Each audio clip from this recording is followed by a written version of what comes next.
कबूतरखान्यासंदर्भातल्या वादावर जैन मुनींनी प्रतिक्रिया दिलेली आहे। जैन समाजासाठी कबूतर हा प्राणी धर्माशी जोडलेला आहे। कबुतरांचा भुकेमुळे जीव जाऊ नये म्हणून जैन समाज कबूतरखान्यांचं समर्थन करतंय।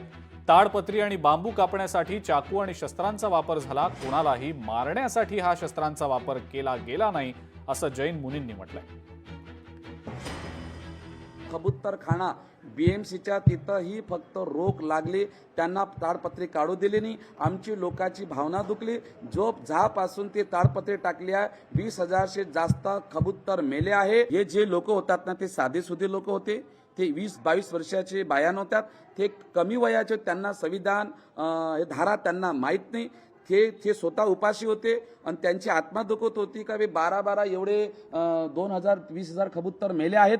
ते दाना टाकण्यासाठी त्यांनी सुरीने केले। चुकी नव्हती त्यांच्याकडे, मी आताही सांगतो, त्यांच्याकडे आरी होती। आरी कशासाठी? कोणाला मारासाठी नव्हती आणली, ते कोणाला कापासाठी नव्हती आणली। जे बाशे बीएमसीने बांधलेले होते, जे ताडपत्री ते दोरीने ते हाताने सुटत नव्हती, ते ताडपत्री कापाला आणि ते बंबू कापाला, ते बासा कापाला आम्ही आणले, ते कोणाला मारायला आली नव्हती। आणि त्या आंदोलनमध्ये जर कोणाला शस्त्र लागलं असेल, कोणाला जर घाव लागला असेल, तर तुम्ही मला सांगा।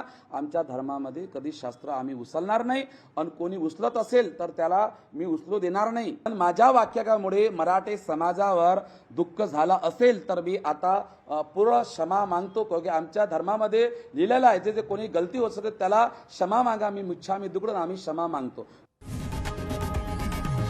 लोकशाही मराठी ऐका, पहा, जागरूक रहा।